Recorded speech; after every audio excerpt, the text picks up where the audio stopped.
At Stephen Roberts, we pride ourselves on being innovative and trend-setting. We changed the name of our department from Research and Development a couple years back to Innovation and Development, because we feel that research is really looking into the past and trying to find what people have already done and apply it to your situation. We feel that we're more innovative. We're out there finding the new ingredients, finding new techniques, new ideas, and implementing them into our business. And so we like to set the trends instead of following them. So the theme that I'm doing this year is called World Flavors, and my inspiration for it is just kind of a mashup of all the ingredients and techniques that I've learned through my career.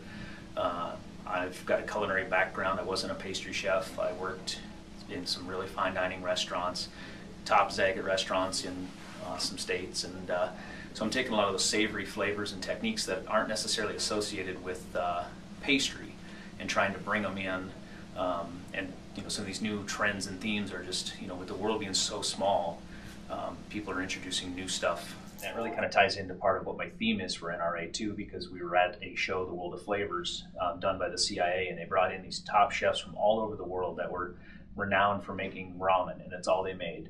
Or they came from Mexico and they were known for making a lot of the handmade corn tortillas and tamales and that stuff, and they were showing these techniques. People from Spain and Peru and Argentina. So we really got exposed to a lot of that. Doing a ramen bowl that looks, the goal is to look just like a savory ramen bowl with the sliced egg, noodles, broth, scallions, but really all it is white chocolate noodles, coconut ginger broth, chocolate broth, a coconut egg. You've got yuzu scallions on there. So it kind of plays with your mind a little bit, and you think that it's going to be one thing, but when you eat it, it's completely different.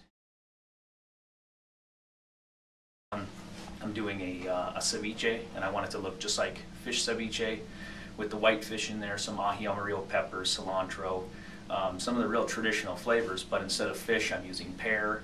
I've got some sweet potato crisps, a sweet corn foam, so you're bringing in all of that traditional accompaniment with the ceviche. Looks like a ceviche, tastes nothing like a fish ceviche.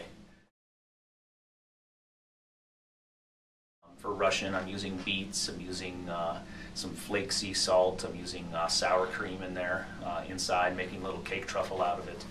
So you get real earthy, savory, but also sweet from the beet.